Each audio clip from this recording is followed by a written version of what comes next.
नमस्कार, स्वागत है आपका। गौरव शुक्ला मैं हूं आपके साथ। हरियाणा प्राइम में हम बात करेंगे उस नेता की जो खूब चर्चा में रहते हैं, कभी अपना पद छोड़ने को लेकर तो कभी नई सरकार में नया पद मिलने को लेकर। इस बार अनिल विज चर्चा में है। नाराजगी की वजह है कि उनके अपने ही क्षेत्र में कुछ लोगों की तरफ से ऐसी सरगर्मियां की जा रही हैं जिस पर अनिल विज को एतराज है। अनिल विज की नाराजगी के ऊपर अब बीजेपी के अंदर से भी स्टेटमेंट आ रही हैं, कांग्रेस भी बोल रही है।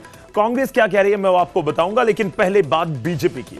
अनिल विज की नाराजगी के ऊपर मोहनलाल बडौली की स्टेटमेंट सामने आ गई है। वो कह रहे हैं, मोहनलाल बडौली कह रहे हैं कि हमारे नेता नाराज नहीं है, जिससे वो नाखुश हैं उसकी फेक नियुक्ति थी, वहां के किसी भी नेता को कोई पद नहीं दिया गया। अब पूरा मामला क्या है वो भी आपको समझाते हैं। मोहनलाल बडौली प्रदेशाध्यक्ष हैं, उनकी तरफ से जरूर डैमेज कंट्रोल की लग रहा है कि कोशिश की जा रही है। दरअसल कल अनिल विज ने नाराजगी भरी पोस्ट डाली थी जिसमें उन्होंने कहा था कि मेरे हलके में कुछ लोग ऊपर वालों की आशीर्वाद से समानांतर भाजपा चला रहे हैं। साथ ही विज ने अपने फॉलोअर्स से पूछा था कि क्या करें। बता दें कि अनिल विज ने कुछ समय पहले भी पार्टी पर ही सवाल या पार्टी के कुछ नेताओं पर एक तरह से सवाल उठाए थे। अनिल विज अंबाला में सरगर्म है, लेकिन अगर बात करें तो नेता के तौर पर बड़े कार्यालय उनके पास रहे हैं और समय समय पर अनिल विज अपनी आप कहिए कि स्टेटमेंट्स को लेकर खूब चर्चा में रहे हैं। इस बार उन्होंने एक पोस्ट डाल दी। पोस्ट में उन्होंने लिख दिया अपने फॉलोअर्स से, अपने समर्थकों से कि बताइए क्या करें। एक समानांतर भाजपा चलाने की कोशिश की जा रही है और ऊपर से किसी का हाथ भी है, तो इसके ऊपर बवाल होना लाजमी था, हुआ भी। स्टेटमेंट्स आ रही हैं। बडौली कह रहे हैं नहीं, नेता तो नाराज नहीं।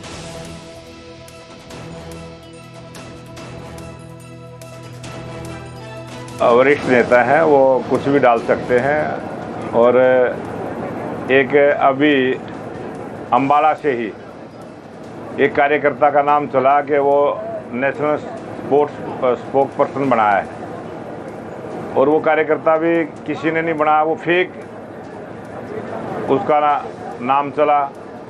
मुझे लगता है हो सकता है वो बात उनके ध्यान में आई हो।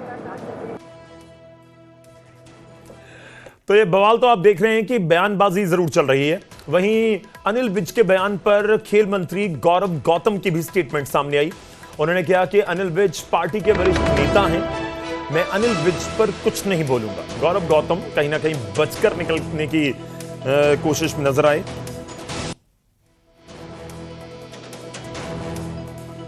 भारत पाकिस्तान के मैच पर भी गौरव गौतम की तरफ से बयान दिया गया। उन्होंने कहा कि हम पाकिस्तान को हर मोर्चे पर परास्त करने का काम करेंगे।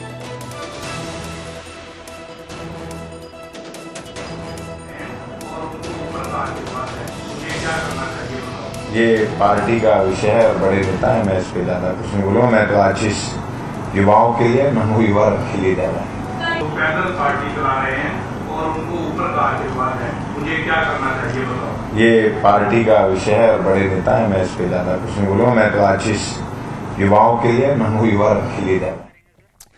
चलिए, ये तो अनिल विज की अपनी पार्टी की बात होगी कि भाजपा के अंदर से किस तरह के बयान सामने आ रहे हैं।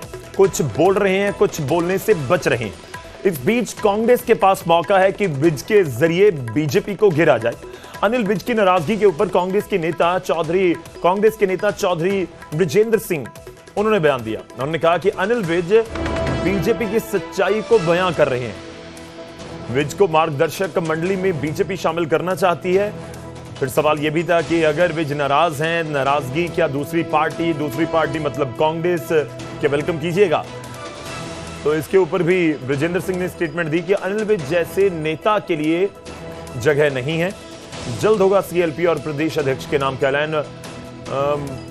उन्होंने ये भी कहा कि विज ने कहा था मेरे हल्के में कुछ लोग समानांतर भाजपा चला रहे हैं, बस उसको लेकर ही ये पूरा बवाल है।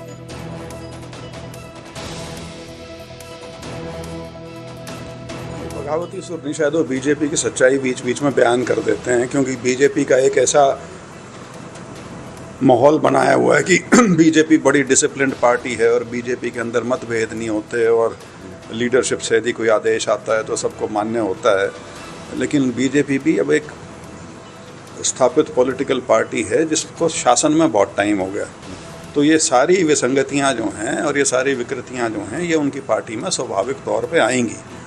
हाँ, अनिल विज जी क्योंकि बहुत सीनियर हैं, शायद प्रदेश में सबसे सीनियर लीडर हैं बीजेपी के वो, और राजनीतिक तौर पे शायद अपने आप को वो अब हाशिए पे महसूस कर रहे हैं। तो इस तरह की चीज़ें आनी स्वाभाविक हैं और हो सकता नहीं ज़रूर होगा कि पार्टी का नेतृत्व भी अब उन्हें चाहता होगा कि मार्गदर्शक मंडल की ओर उनको धकेल दें। रामविलास शर्मा जी को तो कर ही दिया, अब शायद दूसरा नंबर इनका है। चलिए रुक करते हैं। इस समय हमारे सहयोगी अंकित दुधानी इस समय फोन लाइन पर हमारे साथ हैं। अंकित, विज चर्चा में रहते हैं लेकिन इस बार मौका भी दे रहे हैं, ना केवल अपनों को बल्कि बेगानों को भी, यानी कांग्रेस को भी, उनको और भारतीय जनता पार्टी को घेरने का।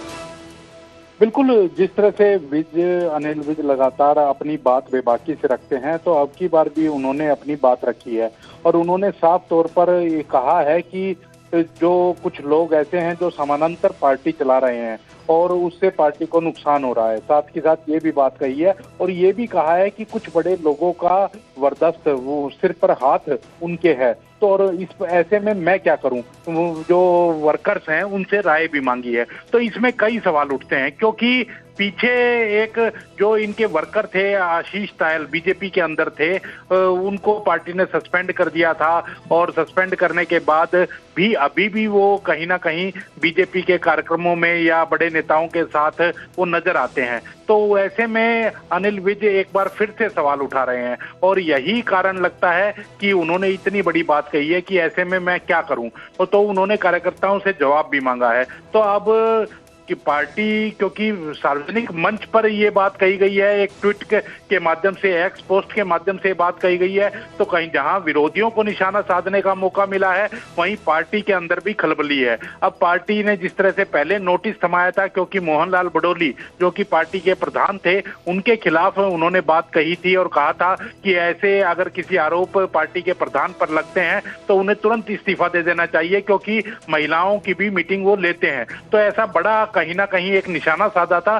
तो उसके बाद देखने में आया था कि उनको एक नोटिस थमाया गया था, लेकिन नोटिस का जवाब भी अनिल विज के द्वारा दे दिया गया था, लेकिन उसके बाद कोई चीज नहीं निकली कि उस पर क्या कार्रवाई हुई नहीं हुई, वो ठंडे बस्ते में चला गया। लेकिन अब एक बार फिर से जब अनिल विज ने सवाल उठाए हैं, तो अब पार्टी क्या कोई कार्रवाई करती है या अनिल विज कोई फैसला लेते हुए नजर आते हैं, तो दोनों चीजें हैं और दोनों चीजों पर अभी देखना होगा। लेकिन बड़ी बात यह है कि 24 घंटे बीत जाने के बाद भी अभी तक पार्टी के किसी भी नेता का इसको लेकर के कोई बयान नहीं आया है। हालांकि आज खेल राज्य मंत्री गौरव गौतम थे, प्रेस वार्ता कर रहे थे, उनसे भी हमने सवाल पूछा तो उन्होंने कहा कि वो बहुत बड़े नेता हैं, उनके बारे में मैं कुछ नहीं कहूंगा, तो वो पल्ला झाड़ते हुए नजर आए। ऐसे ही जब भी किसी नेता से सवाल किया जाता है तो वो बोलने के लिए तैयार नहीं होते। तो जहां पार्टी नहीं बोल रही है वहीं कांग्रेस पूरी तरह से निशाना साध रही है, विपक्षी पार्टियां निशाना साध रही हैं और अब देखना होगा कि आगे इसका हश्र क्या होता है। जी चलिए, शुक्रिया, धन्यवाद हमारे साथ जुड़ने के लिए। तो एक चीज तो बहुत क्लियर है कि आगे क्या कुछ होता है उसके ऊपर नजरें बनी हुई हैं, लेकिन मौका विज जरूर दे रहे हैं और विज का स्टाइल भी लगातार जारी।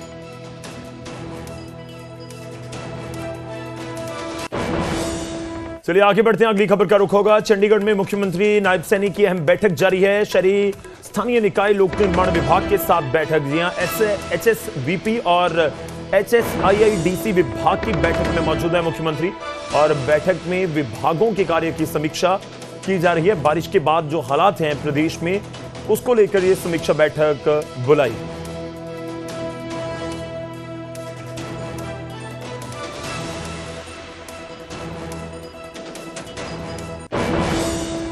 उधर हरियाणा के कैबिनेट मंत्री कृष्णलाल पंवार ने गृह मंत्री अमित शाह से मुलाकात की है। कई मुद्दों पर उनके साथ चर्चा की गई।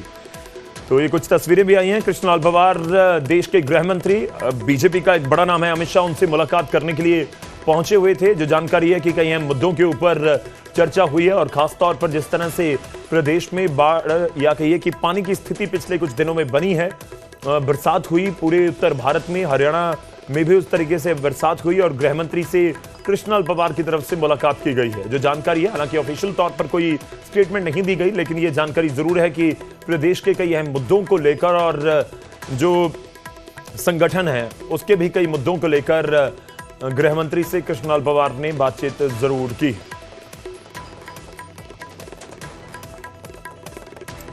उधर 2 दिवसीय हरियाणा दौरे पर हैं केंद्रीय जल संसाधन मंत्री डॉक्टर VP सोमन्ना और वीपी सुमन्ना ने बाढ़ प्रभावित क्षेत्रों का दौरा किया है। हथनीकुंड बैराज पर पहुंचकर बैराज की जो गतिविधियां हैं उनका भी जायजा लिया और सिंचाई विभाग के अधिकारियों से विस्तार से इसके बारे में जानकारी ली।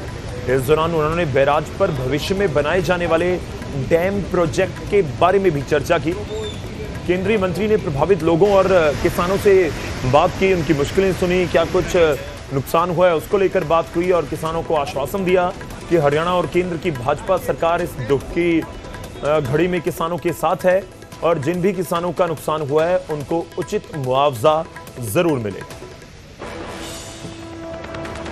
इधर बात करने का नहीं होता है। मोदी जी का एक इंस्ट्रक्शन है, संदेश है, बात कम कीजिए, काम ज्यादा कीजिए करको। इसलिए हम काम करते हैं, प्रपोजल सभी में चर्चा कर कोई थोड़ा दिन आप वेट कीजिए, उसको भी आप पॉजिटिव कैसा रहता है आप देखिए। नहीं साहब, यही इधर डबल इंजन गवर्नमेंट है, कुछ भी नहीं, फर्स्ट क्लास होता है, मजे है, बहुत कुछ है। मोदी जी नॉट ओनली भारत देश में, इडीी विश्व में मोदी जी का काम देख। अगली खबर का रुख करते हैं। न्यूज 18 ने थानेसर से विधायक और पूर्व मंत्री अशोक अरोड़ा से खास बातचीत की। उन्होंने घोषणा पत्र को लेकर बीजेपी को घेरा है। दरअसल चुनाव में घोषणा पत्र जारी किया जाता है। बीजेपी लगातार तीसरी बार सरकार बनाने में कामयाब रही है। इस बीच अशोक अरोड़ा उस घोषणा पत्र का जिक्र कर रहे हैं।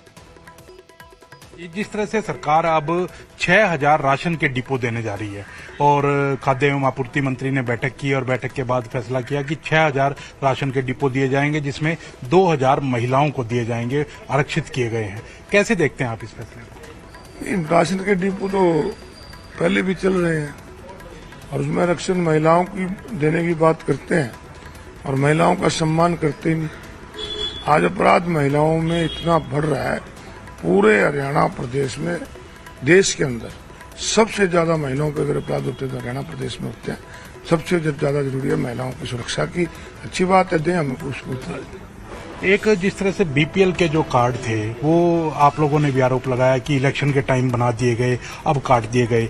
लगातार कांग्रेस आरोप लगा रही है, क्या तथ्य है? देखिए, हमारे पार्टी के विधायक शिषपाल जी ने विधानसभा में प्रश्न लगाया था और सरकार ने स्वयं माना कि 10 लाख के लगभग बीपीएल के कार्ड काट दिए गए। पहले तो सेल्फ डिक्लेरेशन पे चुनाव के समय उनके कार्ड बना दिए और फिर उसके कार्ड काट दिए। सबसे बड़ा वोट घोटाला है। मतलब 10 लाख कार्ड का मतलब एक कार्ड के ऊपर 2 वोट भी होना तो 20 लाख से ऊपर वोट बढ़ती है। हर कॉन्स्टिट्यूंसी में 10,000 वोट का फर्क पड़ जाता है। तो इस प्रकार से नुकसान जो किया है तो ये लोगों का, चलो वोट का नुकसान तो इनकी सरकार बन गई, अब वोट लेने के बाद उनके काट क्यों रहे हैं? बढ़ाए उनको जो पहले उनको दिए थे। लेकिन सरकार कह रही है कि इनकम की वेरिफिकेशन लगातार होती रहती है और उसमें जो 1,80,000 से नीचे आ जाता है तो उनके अपने ऑटोमेटिकली कटते। तो पहले इनकम की वेरिफिकेशन करके बनाने चाहिए। वोट के लिए आप कह देते हो जो लिख के दे दिया उसको बना देंगे, तो ये एक सरकारी पैसे से वोट चोरी करना है। सेवा पखवाड़ा मनाने जा रही है भारतीय जनता पार्टी। 17 सितंबर से प्रधानमंत्री के जन्मदिन से लेकर के 2 अक्टूबर तक सेवा कार्य किए जाएंगे पूरे प्रदेश के अंदर, ऐसा दावा किया जा रहा है भारतीय जनता पार्टी के द्वारा। कैसे देखते हैं? ये सरकार इवेंट्स की सरकार है, इवेंट्स के करते हैं, पखवाड़ा मनाएंगे और उसके बाद करेंगे कुछ नहीं। काम जो जमीनी स्तर पे होना चाहिए वो नहीं होगा। महिला जो एक दीनदयाल उपाध्याय के नाम से एक महिला जो महिलाओं को जो पैसा देना था 2100 रुपए, वो योजना जो शुरू हो रही है 25 तारीख से शुरू हो रही है। आप कैसे देखते हैं? क्योंकि आप लोग पहले ये आरोप लगाते थे कि कब मुख्यमंत्री करेंगे, कब करेंगे, अभी उस योजना को लागू कर दिया गया। आप इनका घोषणा पत्र पढ़ो। उस घोषणा पत्र में है कि हरियाणा प्रदेश की हर महिला को लक्ष्मी लाडो योजना के तहत 2100 रुपए दिए जाएंगे।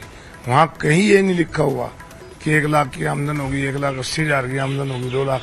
हर महिला को देने का वादा करके अब उस पर कटौती करने का काम ही सरकार करे। लेकिन लगातार मुख्यमंत्री से भी ये सवाल जब पूछा गया तो उनका कहना था कि फेजेज में लागू की जा रही है और सरकार भी 5 साल की है, 1 साल की नहीं है। जो घोषणा की जाती है ना, वो ये होता है कि हमारी सरकार बनेगी तो हम ये करेंगे और फिर 5 साल बाद कह देंगे हमने कर दिया। फिर लोगों को क्या फायदा मिला जो 5 साल बाद मिलेगा? फायदा तो वो है जो आपने घोषणा की है और घोषणा पत्र में उसको लागू करो। बाढ़ से प्रभावित हरियाणा के काफी जिले हैं, किस तरह से देखते हैं आप, क्योंकि मुख्यमंत्री ये दावा कर रहे हैं कि हर जगह सहायता पहुंच गई है, हमें केंद्र की सहायता की भी कोई जरूरत नहीं है क्योंकि हमारे पास पर्याप्त साधन है। बाढ़ एक प्राकृतिक आपदा है और इसमें सभी दलों को मिलके, सभी लोगों को मिलके इसका सामना करना चाहिए।